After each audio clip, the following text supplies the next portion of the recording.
She was fired for speaking Japanese on the phone, not knowing the Millionaire CEO was watching from afar.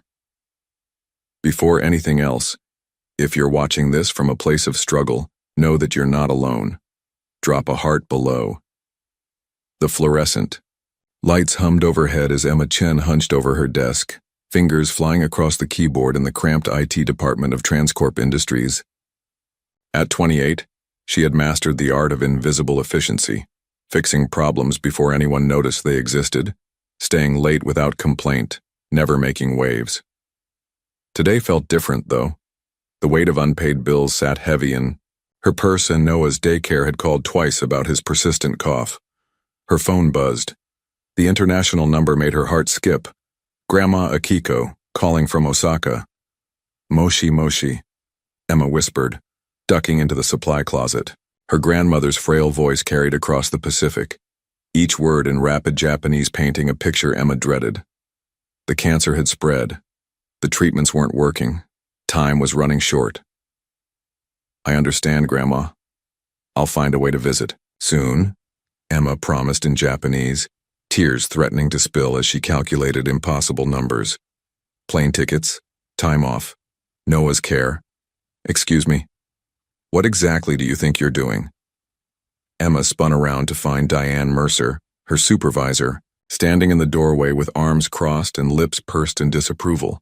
Behind her thick glasses, Diane's eyes held the cold satisfaction of someone who'd found exactly what she was looking for. I'm sorry, Ms. Mercer. It was an emergency call from my grandmother in Japan. Speaking in foreign code during work hours? Diane's voice rose, carrying across the office. We have a strict English-only policy here at Transcorp. I thought everyone understood that. Emma's blood ran cold. English-only policy? I've never heard of any such. Don't play dumb with me. Chen, pack your desk, you're terminated, effective immediately. The words hit like physical blows. Emma stared at Diane's triumphant expression, her mind struggling to process what was happening. But my grandmother is dying. It was one phone call. 15 minutes, security will escort you out. Diane turned on her heel, leaving Emma alone with the supply closet walls closing in around her. 50 floors above, William Hayes stood at the window of the executive conference room, watching raindrops race down the glass. At 35, he'd learned to read the subtle signs of corporate toxicity. And lately, something rotten was festering in the company he'd recently acquired. The numbers looked good, but the energy felt wrong. His attention drifted to the commotion below. A young woman with a cardboard box was arguing with a security guard, her dark hair whipping in the wind as rain began to fall. Even from this distance, her distress was unmistakable. William's jaw tightened as he watched the scene unfold, a familiar anger building in his chest, the same righteous fury that had driven him to build an empire on principles his immigrant parents had died believing. And he reached for his coat. Some injustices demanded immediate action. The autumn rain fell like judgment from Seattle's gray sky, each drop soaking through Emma's thin jacket as she clutched the cardboard box containing 3 years of her professional life. Her laptop bag hung heavy on her shoulder, the weight of unpaid bills and Noah's medical forms pulling her down toward the unforgiving pavement. She pressed herself against the concrete pillar outside Transcorp's gleaming tower, watching employees hurry past, with expensive umbrellas and designer coats. None of them looked her way. In 15 minutes she'd become invisible, just another casualty of corporate efficiency. Her phone buzzed. Sunset Daycare. Noah's fever had spiked to 101.2. I'll be there in 20 minutes, she promised, though the bus ride would take 45 in this weather. Her voice cracked as she added, He's all I have. Ma'am, are you all right? Emma looked up to find a man in an impeccably tailored charcoal suit holding a large black umbrella over her head. Tall and lean with kind eyes behind wire-rimmed glasses, he possessed the quiet confidence of someone accustomed to solving problems. His dark hair was damp from the rain, suggesting he'd hurried outside without protection for himself. I'm fine, she lied, wiping her cheeks with the back of her hand. Just having the worst day of my life. He stepped closer, extending the umbrella fully over both of them. I'm Will. and I couldn't help noticing you looked like you could use some shelter from more than just the storm." Something in his gentle tone broke through Emma's defenses. The whole humiliating story poured out.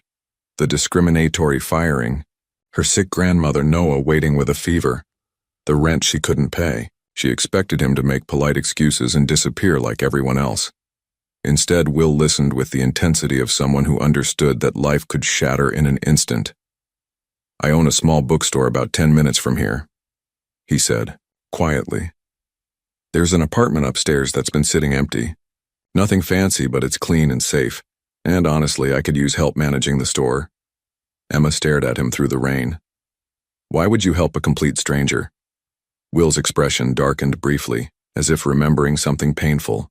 "Because sometimes we all need someone to believe in second chances. And because I have a feeling you're exactly the kind of person this world needs more of." Thunder rumbled overhead as Emma weighed her options. Trust a stranger or sleep in her car with a sick toddler. The choice wasn't really a choice at all. "Just for tonight," she whispered. Of course, Will smiled, but something in his eyes suggested he hoped it might be longer. "Let's get you and your son somewhere warm." As they walked toward his car, neither noticed the figure watching from the 52nd floor, nor the phone call that followed, a conversation that would change everything. Will's a silver BMW pulled up to Sunset Daycare just as the afternoon sky darkened to charcoal. Emma's hands trembled as she unbuckled her seatbelt, the reality of accepting help from a stranger hitting her with delayed shock. "I can wait here," Will offered, sensing her hesitation. "No, come with me. Noah needs to see who's helping us." Emma's voice carried the fierce protectiveness of a mother who'd learned to trust her instincts above all else.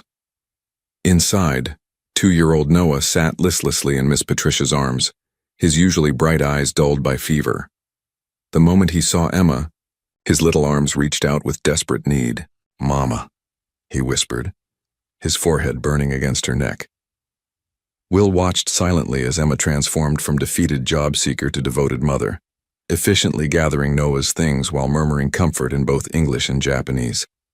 The tenderness in her voice as she promised her son that everything would be okay struck something deep in Will's chest, a longing he'd buried beneath years of corporate success.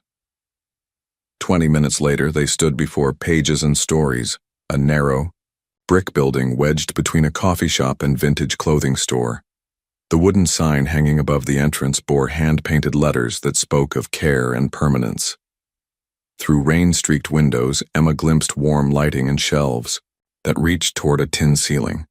"It's not much from the outside," Will said, fishing for keys. "But I think you'll find it has character." The moment they stepped inside, Emma understood. The bookstore embraced them with the scent of aged paper and polished wood. Comfortable, reading chairs nestled near tall windows, and a small section clearly designated for children featured colorful rugs and low shelves filled with picture books. Everything spoke of thoughtful curation rather than commercial efficiency. The apartment's upstairs, Will explained, leading them past a narrow staircase. "I've been using it as an office occasionally, but it's fully furnished." Emma followed him up the creaking steps, Noah heavy in her arms. The apartment door opened to reveal a space that felt like a sanctuary. Hardwood floors gleamed beneath soft lighting. A compact kitchen sparkled with cleanliness, and the bedroom held a double bed with crisp white linens. French doors opened onto a small balcony overlooking the street below. "There's a crib in the closet," Will mentioned casually, left over from the previous tenant. Emma set Noah down on the plush sofa, watching as he immediately curled up against the soft cushions. The apartment felt more like home than anywhere she'd lived in years, a realization that both comforted and terrified her. "This is too much," she began, but Will raised a gentle hand. "You need somewhere safe for your son tonight. The store needs someone who understands people deserve to be treated with dignity. Seems like perfect timing to me." As if summoned by their conversation, Noah's fever broke into a coughing fit that left him gasping. Emma knelt beside him, her expert hands checking his temperature and breathing with practiced medical precision that surprised Will.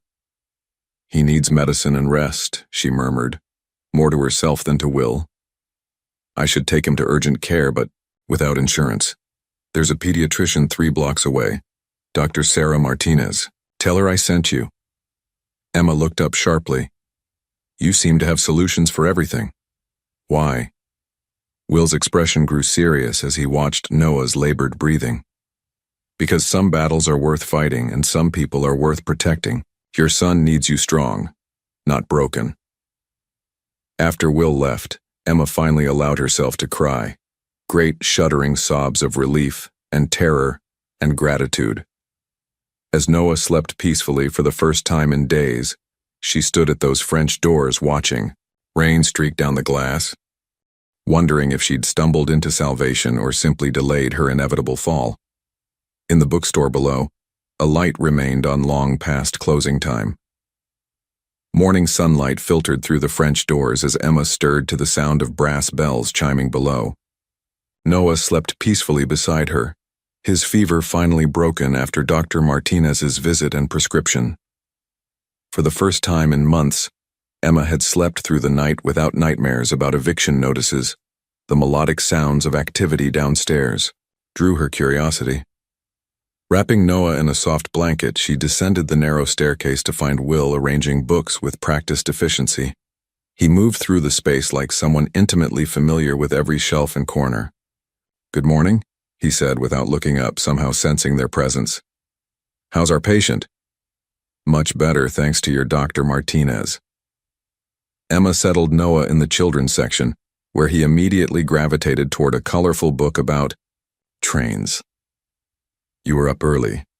Will straightened, brushing dust from his hands. Coffee shop opens at 6, and I like to have everything ready before the morning rush. He paused, studying her face. I have a proposition for you. Emma tensed. In her experience, propositions from men usually came with strings attached. The store owner is traveling in Europe for the next few months, Will continued, seemingly oblivious to her wariness. I've been managing things, but honestly, I'm better with numbers than customers. You have a gift for making people feel heard, something this place needs. I don't know anything about running a bookstore, but you understand what it means to be dismissed and overlooked. Half our customers come here because they're lonely, not because they need another novel. Will's voice carried conviction. I'm offering you the manager position, full-time salary, health benefits for you and Noah. Emma's pride warred with practicality. I appreciate everything you've done, but I'm a tech specialist. I need to get back to my career field. Of course, this would just be temporary, until you find the right opportunity. Throughout the day, Emma found herself observing Will with growing curiosity.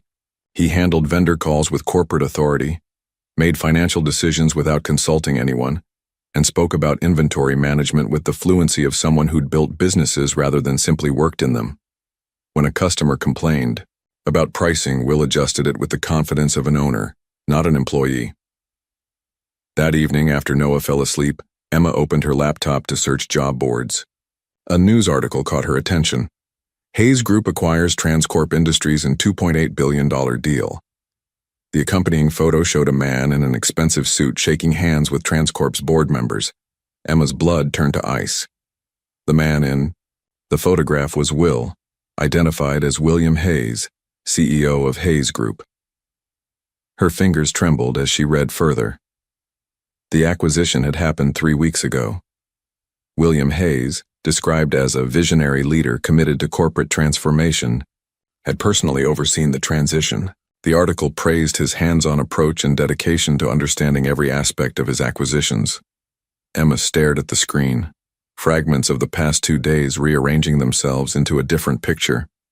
Will hadn't stumbled upon her by chance. He'd been at Transcorp, possibly witnessing her humiliation firsthand. The perfectly timed umbrella, the convenient apartment, the helpful doctor, the job offer that solved all her immediate problems. She was either the beneficiary of extraordinary kindness or the unwitting participant in something far more complex. Outside, rain began to fall again, drumming against the windows like questions she wasn't sure she wanted answered. Emma stood at the bottom of the staircase clutching the printed news article, her heart hammering as Will unlocked the bookstore's front door. Noah played contentedly with wooden blocks nearby, oblivious to the storm brewing in his mother's chest. "We need to talk," Emma said, her voice steady despite the betrayal burning through her veins. Will froze, his hand still on the deadbolt. Something in her tone made him turn slowly, and when he saw the paper in her hands, his shoulders sagged with resignation. "You lied to me." Emma held up the photograph of William Hayes, CEO. "You're not some helpful stranger who owns a bookstore. You're the man who bought the company that destroyed my life." "Emma, please let me explain." "Explain what? That you've been playing some sick game? That helping the pathetic fired employee makes you feel better about running a discriminatory company?" Her voice rose, years of suppressed anger finally finding a target. Will stepped toward her, hands raised in surrender. "I was there, at Transcorp. I saw what Diane Mercer did to you." Emma's breath caught. "You witnessed my humiliation and said nothing?" "I was conducting surprise visits to understand the culture at our new acquisitions. When I heard that woman fire you for speaking Japanese to your dying grandmother, I was." Will's jaw clenched. "My parents were Japanese immigrants. They built everything I have while fighting discrimination every day of their lives." The raw pain in his voice gave Emma pause, but her anger burned too hot for immediate forgiveness. "So you followed me? Orchestrated this elaborate rescue?" She gestured around the bookstore. "What was the plan, William? Make the minority employee grateful enough to stay quiet about workplace discrimination? The plan was to right an obvious wrong." Will's composure cracked. "But when I saw you protecting your son in that storm, choosing his well-being over your pride, I realized this wasn't about corporate damage control anymore." Emma studied his face, searching for deception. "Then why the lies? Why not tell me who you were?" "Because you would have seen me as the enemy, as the man responsible for what happened to you." Will ran a hand through his hair. "And maybe you would have been right. I trusted the wrong people to manage the transition." "What do you mean?" Will moved to the window, staring out at the morning traffic. "Those discriminatory policies? The English-only rule that got you fired? None of that came from me. Someone in my organization has been implementing changes I never authorized." Emma felt the first crack in her anger. "Who?" "That's what I need to find out." "And Emma." Will turned back to her, his expression desperate. "I need your help. You understand the real impact of these policies in ways I never could. Help me identify who's responsible and make this right." Emma looked down at Noah, who had abandoned his blocks and was tugging at her pajama pants. Everything in her screamed to run, to protect herself and her son from whatever corporate game was being played. But something in Will's eyes reminded her of her own desperate moments, the look of someone fighting for principles bigger than personal comfort. "If I help you," she said slowly, "I want the truth, all of it. No more convenient omissions. You have my word. And when this is over, I want my job back, not charity, a real position based on my qualifications." Will nodded solemnly. "Deal." As they shook hands, neither noticed the black sedan that had been parked across the street since dawn, or the telephoto lens capturing their agreement through the bookstore window. 3 days into their uneasy alliance, Emma was rearranging the travel section when the brass bells announced an unexpected visitor. The man who entered moved with the predatory confidence of someone accustomed to owning every room he entered. Older than Will by several years, he possessed the same strong jawline, but none of the warmth. His steel gray suit probably cost more than Emma's former monthly salary. "Victor." Will's voice carried a note of warning as he emerged from behind the counter. "I wasn't expecting you." "Clearly." Victor Hayes surveyed the bookstore with barely concealed disdain before his gaze settled on Emma. And who might this be? Emma felt the temperature in the room drop as Victor's pale eyes assessed her like a balance sheet, calculating value, searching for weaknesses. Behind the children's section, Noah babbled happily in his portable playpen, completely unaware of the predator studying him. "This is Emma Chen, our temporary manager," Will said carefully. "Emma, my brother Victor, COO of Hayes Group." Recognition flickered across Victor's face like lightning before clouds. Chen, as in Emma Chen, formerly of Transcorp Industries IT department. Emma's stomach lurched. Yes. Fascinating. Victor's smile held no warmth. Small world, isn't it, William? Finding your former employee playing house in our parents' old bookstore. The casual cruelty in his voice made Emma step protectively toward Noah's playpen. She caught Will's sharp intake of breath at the mention of their parents. Victor, perhaps we should discuss business privately, Will suggested, tension radiating from his rigid posture. Oh, but this is business, little brother. Victor removed his leather gloves with deliberate precision. You see, I've been fielding some interesting calls about Hayes Group's new charitable activities. Apparently, we're harboring former employees who might have legitimate grievances against our recent acquisitions. Emma felt the trap closing around them. I haven't filed any complaints. Yet. Victor's single word carried the weight of prophecy, but terminated employees have a habit of developing legal ambitions, especially when they find sympathetic ears in high places. Will stepped between Emma and his brother. That's enough, Victor. Is it? Victor circled them like a shark sensing blood. Tell me, William, what exactly do you know about Ms. Chen's termination, the circumstances? The allegations she might make? I know she was fired illegally for speaking her native language to her dying grandmother, Will replied, each word carefully controlled. Victor's eyebrows rose in mock surprise. And how would you know that? Were you perhaps conducting one of your unannounced inspection tours? The ones I specifically advised against? The brothers faced each other across the narrow aisle, years of fraternal tension crystallizing into something sharper. Emma recognized the dynamic. She'd witnessed similar power struggles in corporate boardrooms where family relationships became weaponized for business advantage. Someone needs to monitor what's happening at our acquisitions, Will said quietly. Someone does. Me. As COO, that's my responsibility, remember? The responsibility you delegated so you could focus on your next acquisition. Victor straightened, his tie. The responsibility I've been managing quite effectively. Emma's blood chilled as pieces clicked into place. Victor had been overseeing Transcorp's transition. Victor would have authorized policy changes. Victor had the power to implement discriminatory practices. Perhaps Ms. Chen should take her son upstairs while we discuss family business, Victor suggested, his tone making it clear this wasn't a request. Emma gathered Noah quickly, but as she reached the staircase, Victor's voice followed her. Oh, and Ms. Chen?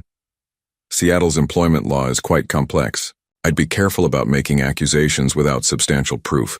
Defamation suits can be devastating for single mothers. Upstairs, Emma pressed her ear to the floor, straining to hear the heated conversation below. What she caught made her blood run cold. Your bleeding heart will destroy everything we've built. Policies you implemented without my knowledge. Naive fool who thinks business runs on good intentions. When silence finally fell, Emma heard Will's heavy footsteps on the stairs. His face was ashen, the family resemblance to Victor suddenly more pronounced in his exhaustion. We have a problem, he said quietly. A much bigger problem than I realized. Outside, Victor Hayes sat in his Mercedes making a phone call that would change everything. Diane, it's Victor Hayes. We need to talk about Emma Chen. And this conversation never happened. 2 days after Victor's unsettling visit, Emma sat in the bookstore's back office reviewing inventory while Noah napped upstairs. The afternoon sun slanted through dusty windows, casting long shadows across financial reports that told the story of a business built on love rather than profit margins. Her laptop chimed with an incoming email from an address she didn't recognize. Truthseeker 2024dan@protonmail.com. The subject line read, What really happened at Transcorp? Emma hesitated, her finger hovering over the mouse. Anonymous emails rarely brought good news, but something about the timing felt significant. She opened it. Ms. Chen, you deserve to know the truth about your termination. The attached documents speak for themselves. Use them wisely. A friend who believes in justice. The first attachment made Emma's breath catch.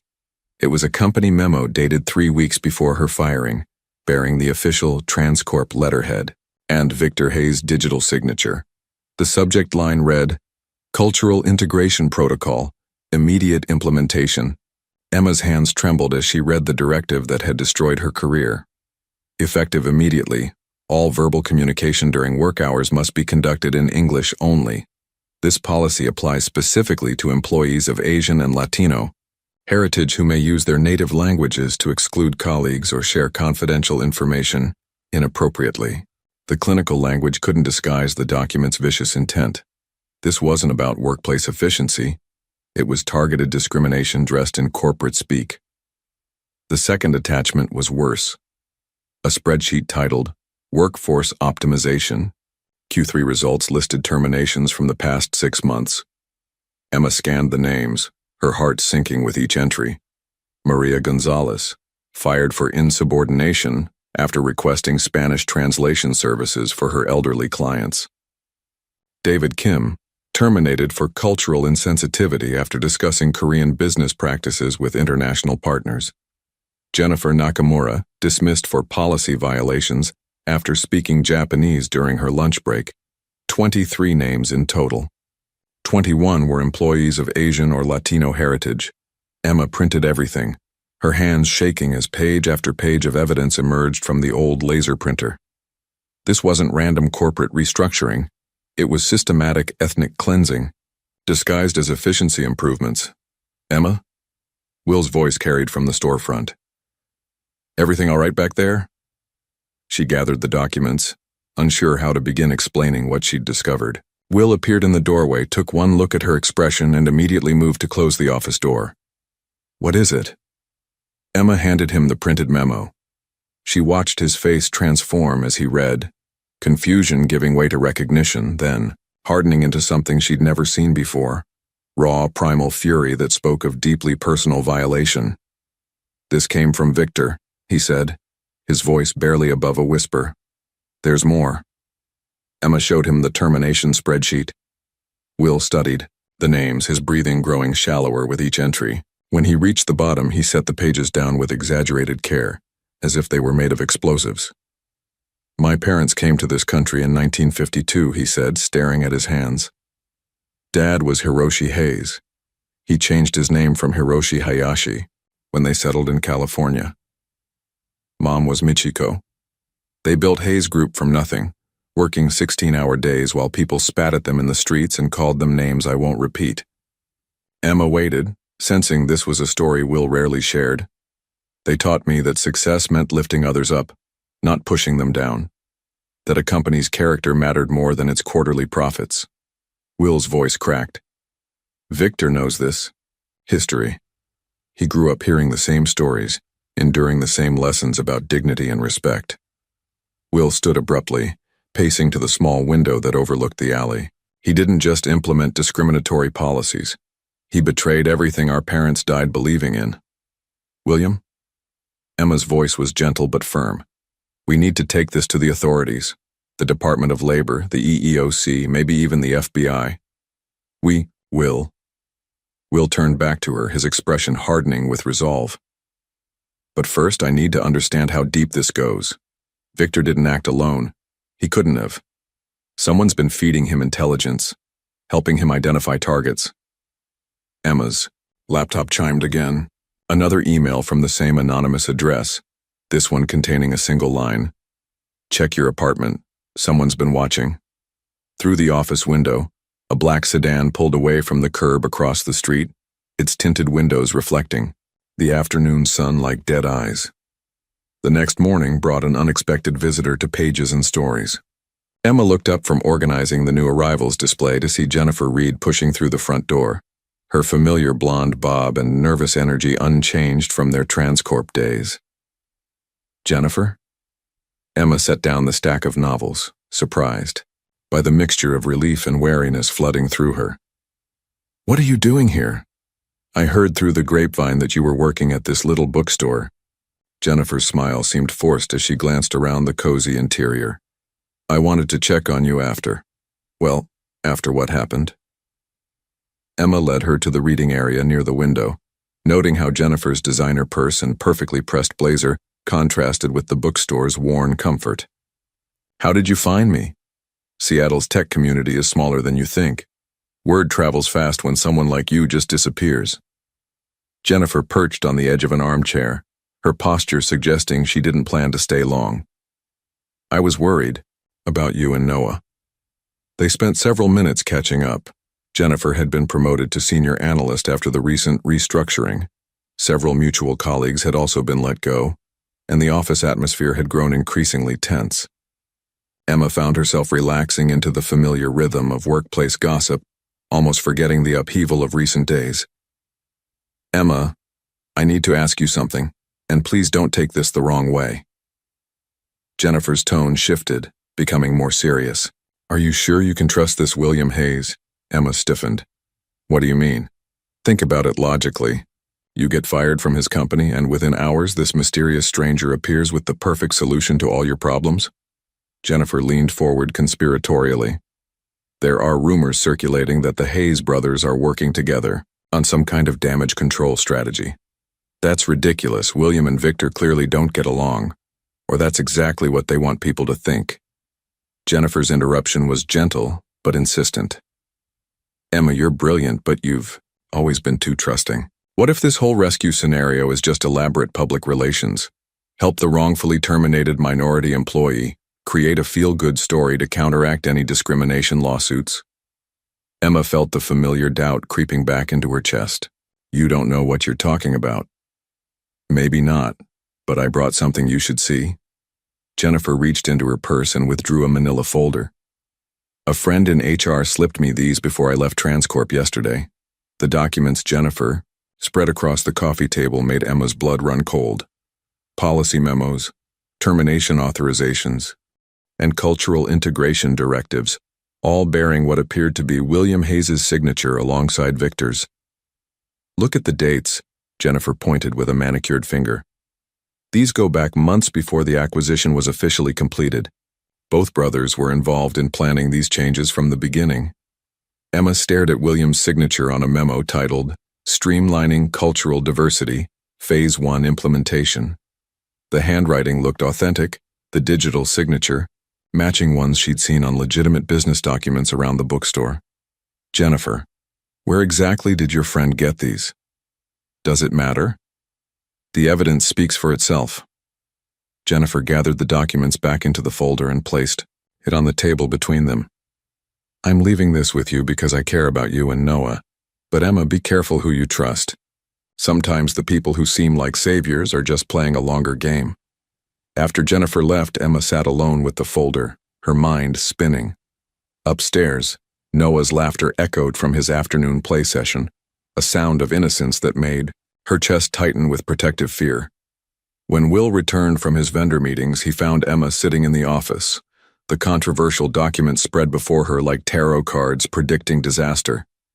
"We need to talk," she said, her voice hollow. "Right now." Chapter 9. The break-in. Emma climbed the narrow staircase to her apartment that evening with leaden feet, Will's explanations about the forged signatures still echoing in her mind.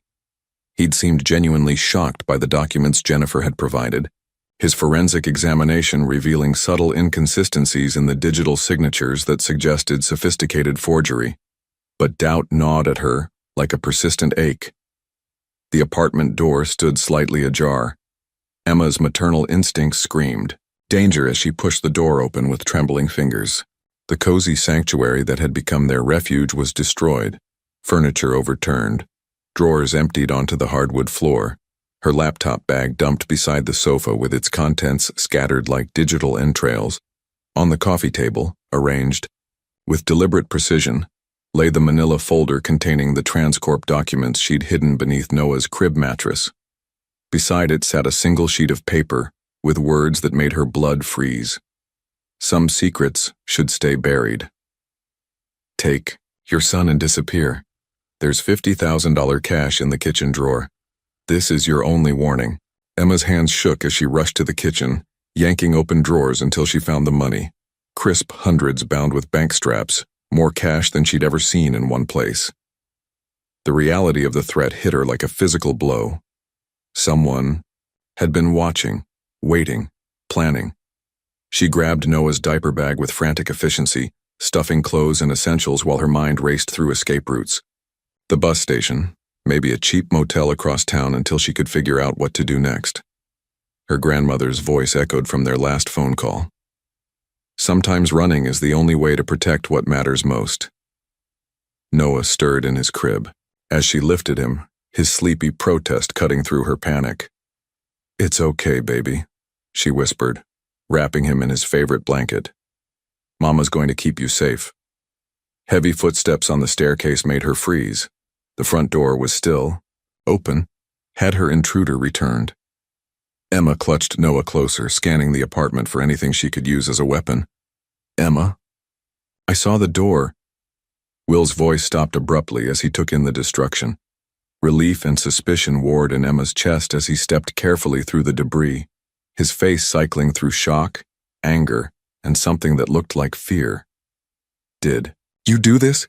The question escaped before she could stop it. Will's expression shattered. "How can you even ask that?" "Because I don't know who to trust anymore." Emma's voice cracked as weeks of accumulated stress exploded. "Someone knew exactly where I hid those documents. Someone had keys to this apartment. Someone knows enough about my situation to know that $50,000 would be impossible to refuse." Will approached slowly, hands visible and empty, as if calming a wounded animal. "Emma, I swear on my parents' graves that I had nothing to do with this." "Then who? Who else knows about the documents? Who else has access?" "Victor." The name dropped between them like a stone into still water. "He's the only one who knew you were living here. He has master keys to all Hayes Group properties." Emma stared at the threatening note, its block letters professionally printed rather than handwritten. "Why would he go this far?" "Because we're getting close to something that could destroy him." Will's voice carried grim certainty. "Emma, I need you to tell me everything. Every conversation, every document, every person who's contacted you since this began. If we're going to survive this, I need the complete truth." Outside, a car engine started in the alley below, the same black sedan that had been watching the bookstore, now disappearing into Seattle's evening traffic with the satisfaction of a job well done. Emma stood in the destroyed apartment holding Noah, torn between fleeing into the night and demanding answers from the man who claimed to be her protector. Will's earnest expression in the lamplight looked genuine, but she'd learned that survival meant trusting actions over words. "If you want the complete truth, then start talking," she said, settling Noah back in his crib but keeping herself between him and Will. "No more convenient omissions." Will ran both hands through his hair, the gesture of a man preparing to reveal his deepest secrets. "The company is under federal investigation for systematic discrimination. Has been for 3 months. Emma's breath caught. "What?" "The Department of Labor received multiple complaints about Transcorp before we even completed the acquisition. Anonymous tips about discriminatory hiring practices, workplace harassment, suspicious termination patterns." Will moved to the window, checking the street below before continuing. "When I took control, I found evidence of policy changes that violated federal employment law." "And you said nothing?" "I thought Victor was handling the cleanup," he assured me. "The problematic policies were being reversed, that we were cooperating fully with investigators." Will's voice carried the weight of betrayed trust. "I was focused on 2 other acquisitions, trusting my brother to manage the day-to-day operations." Emma studied his profile against the window. But Victor was making things worse. Not just worse. Calculated. Systematic. He created policies specifically designed to drive out protected classes while maintaining plausible deniability. Will turned back to her, his expression haunted. "Emma, your termination wasn't random workplace discrimination. It was a test case. The implications hit her like ice water." "A test case for what?" "To see if they could fire someone for speaking their native language and frame it as policy enforcement. If it worked with you, they'd roll out similar strategies, company-wide." Will's hands clenched into fists. "You were chosen because you were competent, well-liked, and had no obvious legal resources." The perfect victim. Emma sank onto the couch, the pieces finally forming a complete picture. That's why you helped me. Guilt over being part of a system that targeted me specifically. It started that way, Will admitted. But Emma, watching you fight for your son while maintaining your dignity, seeing you rebuild your life from nothing.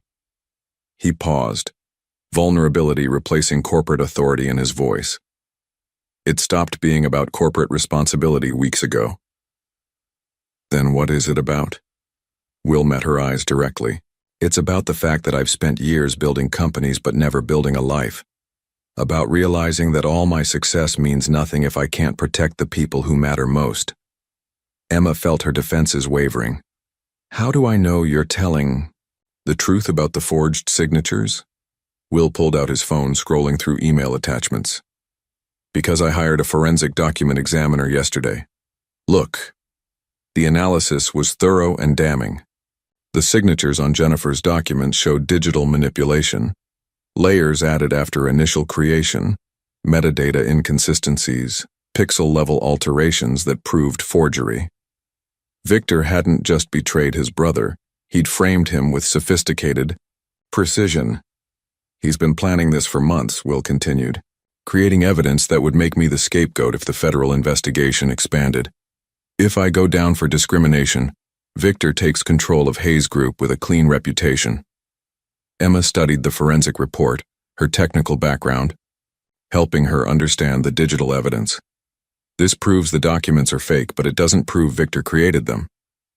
No, but it proves someone with significant resources and technical expertise did.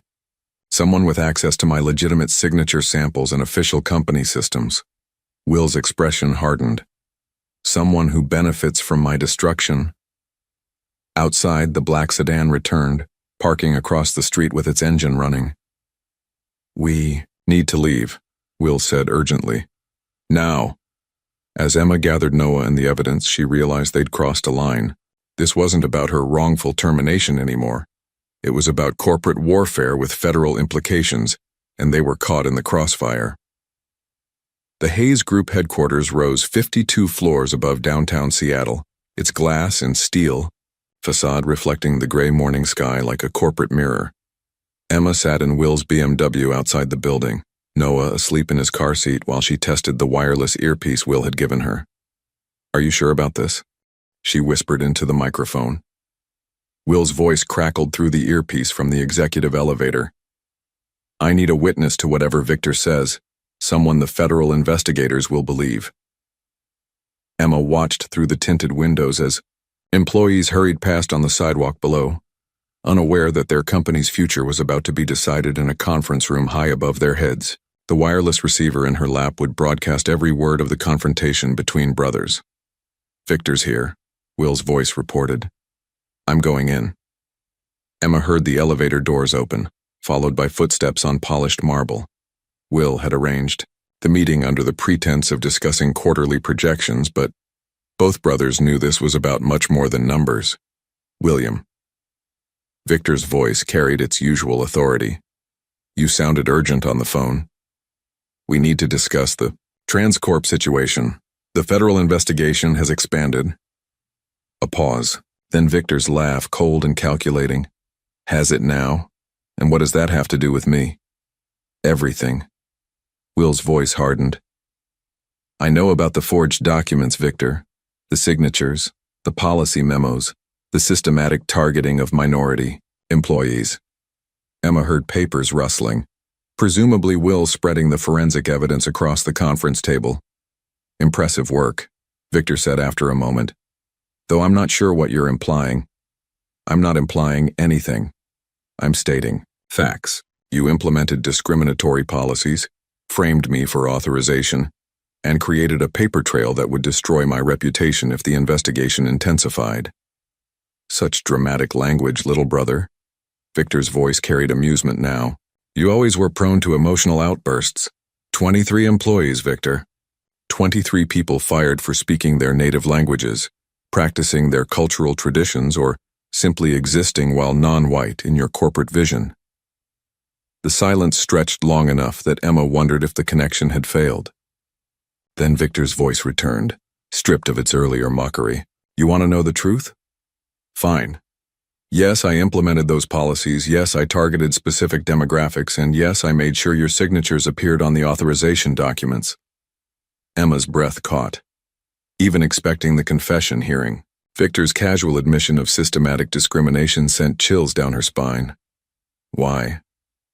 Will's voice was barely above a whisper. Because you're weak. Victor's tone turned venomous. Our parents built this company through strength and determination, not your bleeding heart liberalism. The market rewards efficiency, not diversity seminars. Our parents were immigrants, Victor. They faced the same discrimination you're perpetuating, and they overcame it by being better than their competition, not by demanding special treatment. Victor's voice rose. I optimized our workforce by removing underperformers who happen to be minorities. If that violates your precious principles, then perhaps you're not fit to lead this company. Emma heard Will's sharp intake of breath. You're talking about people's lives, families destroyed because of your prejudice. I'm talking about quarterly profits and shareholder value. Emma Chen was an adequate IT technician who cost us thousands in productivity every time she took personal calls in Japanese. Removing her improved efficiency. You destroyed her life to save money on phone bills? I removed a distraction and sent a message to other employees about professional standards. Victor's voice carried the satisfaction of a predator describing a successful hunt. Though I admit, I didn't anticipate your white knight complex. Confrontation was escalating beyond Emma's worst fears. She heard chairs scraping as if one of the brothers had stood. You're finished, Victor. I'm taking this evidence to the federal investigators myself. Victor's laugh was pure poison. Are you? Because I've already presented the board with evidence of your gross negligence and emotional instability. Your little romance with that fired employee has compromised your judgment beyond repair. The board will see the forensic evidence. The board will see what I show them. And what I've shown them is a CEO who authorized discriminatory policies, then tried to cover them up by manipulating a victim. Victor's voice turned triumphant. Congratulations, William, you've just confessed to everything. The line went dead. The Hayes Group boardroom buzzed with tension as Emma sat in the observation gallery, Noah sleeping peacefully in her arms, while corporate warfare unfolded below. Will had requested an emergency board meeting to expose Victor's discrimination scheme, but something felt wrong. The board members' expressions were too knowing, too prepared. Victor stood at the head of the polished table, his presentation already loaded on the wall screen. Before we begin, I must address a serious concern about William's fitness to lead this company. Emma's stomach dropped as she realized the trap. Victor had anticipated this confrontation. Over the past month, our CEO has engaged in a romantic relationship with Emma Chen, a former Transcorp employee who was terminated for policy violations. Victor clicked to a series of photographs. Will helping Emma at the bookstore, their coffee meetings, Noah playing in the store. This relationship began immediately after her termination and has clearly compromised his judgment. Board member Margaret Walsh frowned. Victor, what are you suggesting? I'm suggesting that William authorized discriminatory policies at Transcorp, then manipulated Ms. Chen to prevent her from filing complaints. Victor's voice carried calculated grief. The evidence is overwhelming. The screen filled with the forged documents Jennifer had shown Emma, but now presented as legitimate proof of Will's guilt. Emma watched in horror as Victor systematically destroyed his brother's reputation with lies wrapped in corporate sophistication. Will stood, his face pale. Those documents are forgeries, are they? Victor produced a folder. These are the digital records from your executive assistant's computer, showing your authorization of every policy change, timestamps, IP addresses, administrative access, logs. Emma realized the depth of Victor's planning. He hadn't just forged signatures. He'd created an entire digital trail implicating Will. The forensic analysis proves, Will began, proves that someone hired an expensive consultant to claim forgery after the fact. Victor interrupted.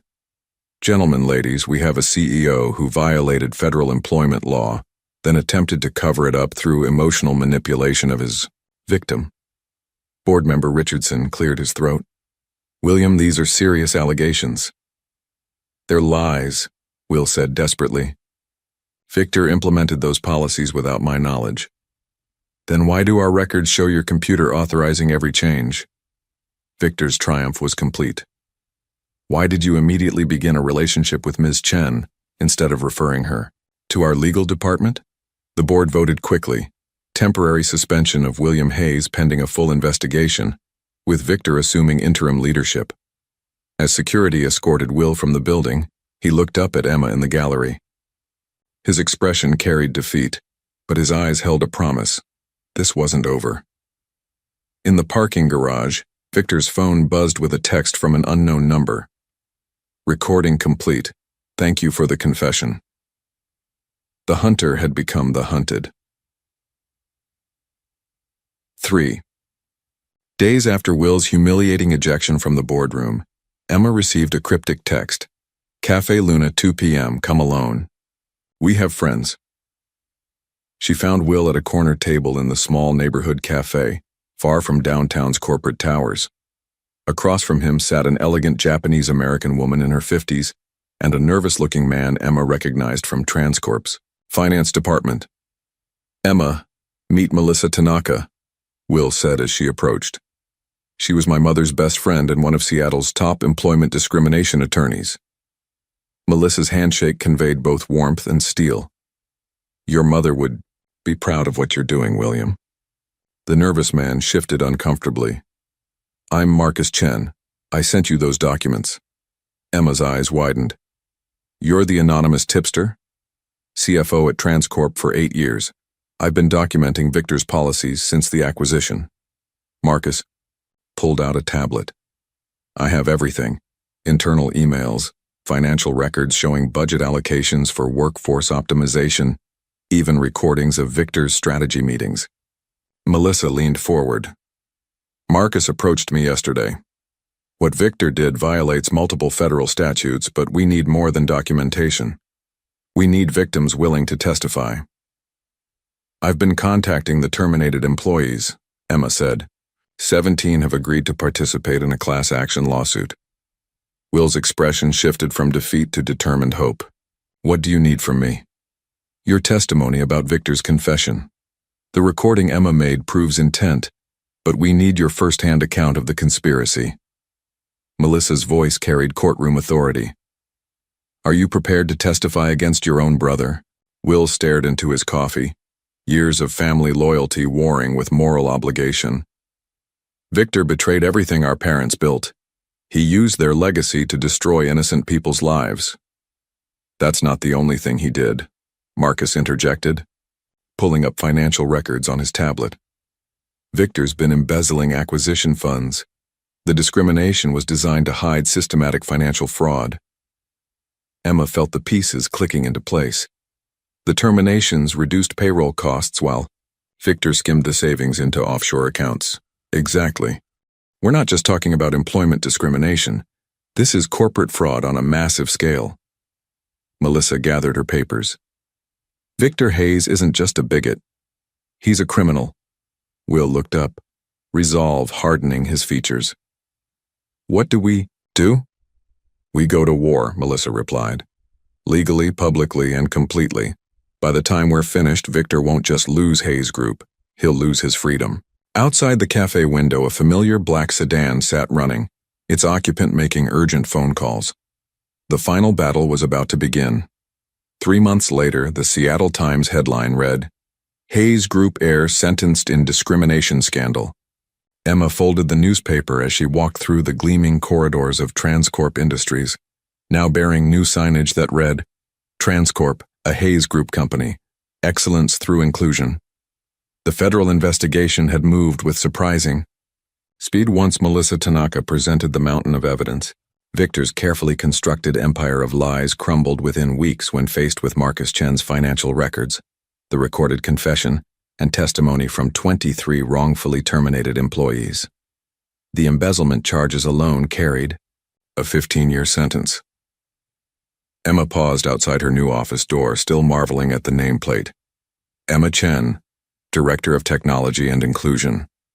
Through the glass wall, she could see her team, a diverse group of programmers, analysts, and project managers working on software designed to identify and prevent discriminatory practices in corporate systems. Admiring your kingdom? Will's voice carried gentle humor as he approached, carrying 2 cups of coffee and wearing a smile that had taken months to return to his face. Hardly a kingdom. More like a really expensive computer lab with good intentions. Emma accepted the coffee gratefully. How was the board meeting? Productive. The diversity initiatives are showing measurable results. Employee satisfaction up 30%, productivity up 15%, and legal complaints down to 0. Will leaned against her doorframe. Turns out treating people with dignity is actually good for business. Emma studied his face, noting how the strained lines around his eyes had softened. The past 3 months had been brutal. Federal depositions, media scrutiny, and the painful process of rebuilding Hayes Group's reputation from scratch. But something good had emerged from the wreckage. How are you handling everything with Victor? She asked gently. Will's expression darkened briefly. He made his choices. I just have to live with the fact that I trusted the wrong person for too long. He straightened, shaking off the melancholy. But enough about the past. I wanted to discuss the community center project. Emma's pulse quickened. Will had been hinting at something big for weeks, a project that would transform the bookstore where their relationship began. Pages and Stories is officially becoming the Hayes Community Cultural Center, Will announced, his enthusiasm infectious. Full programming for immigrant families, small business resources, legal aid clinics, and a child care center so parents can attend evening classes. Will, that's incredible, but the cost is exactly what this community needs. Mom and Dad always said success meant lifting others up. Will's voice carried conviction that reminded Emma why she'd fallen for him in the first place. Besides, Noah's going to need other kids to play with. The casual reference to their future together made Emma's heart skip. Their relationship had evolved slowly, carefully through shared adversity and mutual respect. Trust rebuilt from honesty, affection growing from partnership. Speaking of Noah, Emma glanced at her watch. I need to pick him up from daycare. Want to come with me? Always. Will's simple answer carried weight beyond its words.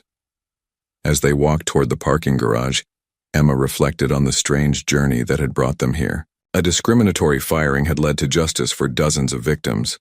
A corporate conspiracy had exposed systematic fraud. A chance encounter in the rain had grown into something that looked remarkably like love. Emma. Will stopped beside his car, suddenly serious. I need you to know something. Everything we've built, the programs, the changes at Hayes Group, this relationship, it's real.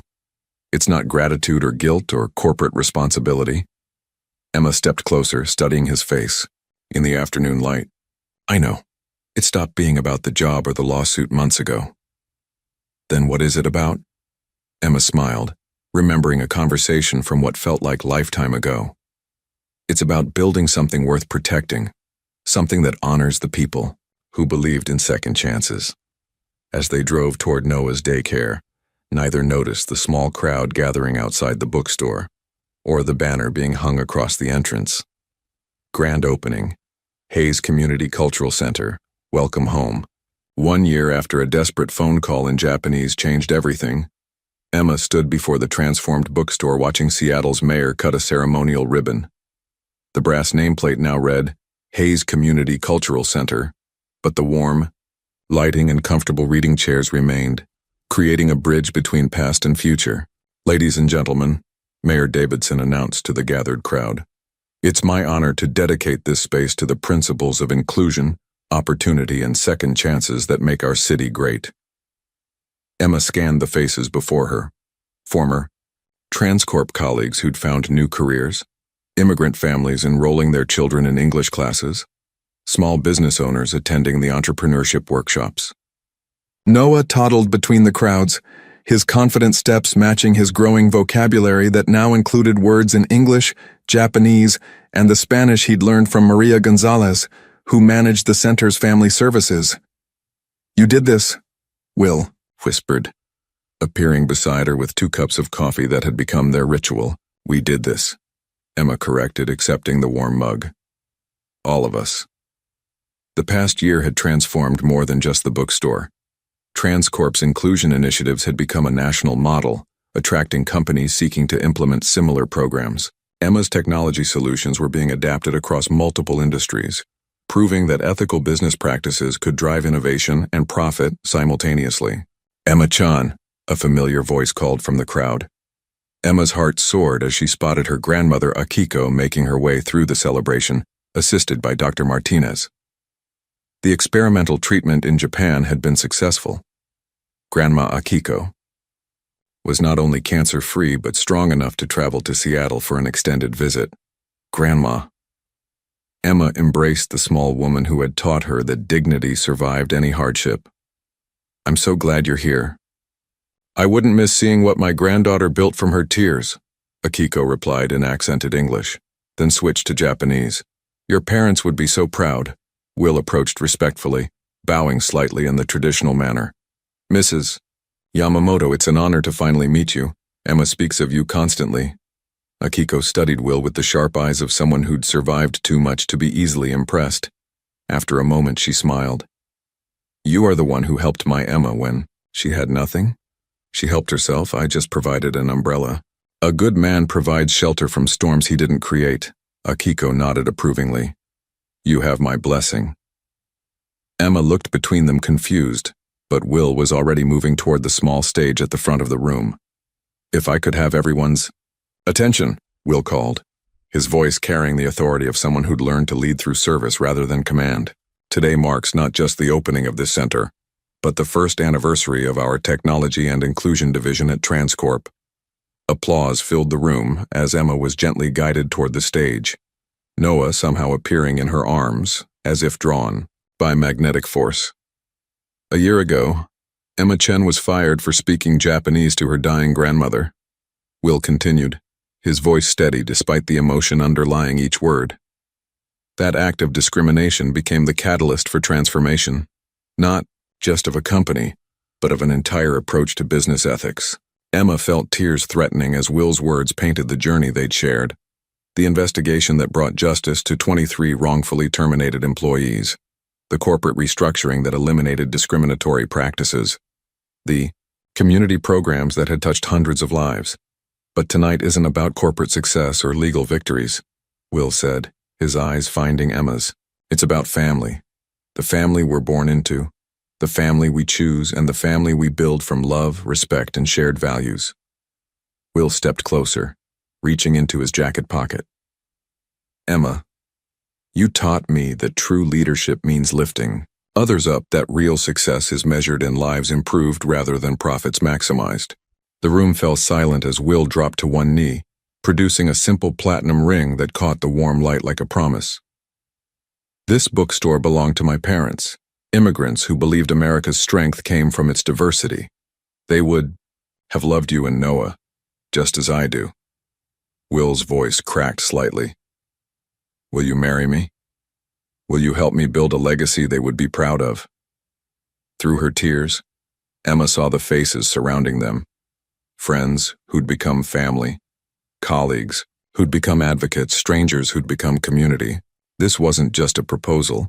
It was an invitation to continue building something larger than themselves. Yes, she whispered, then louder, yes. As Will slipped the ring onto her finger, Noah clapped his hands and shouted his newest word, Papa. The room erupted in celebration, but Emma heard only Will's whispered promise. We're going to establish the Hayashi Chen Foundation for Immigrant Families. Our parents' names together, helping others find their own second chances. As they kissed, amid the cheers of their chosen family, Emma realized this wasn't an ending. It was the beginning of a story that would touch lives they'd never meet, in ways they couldn't yet imagine.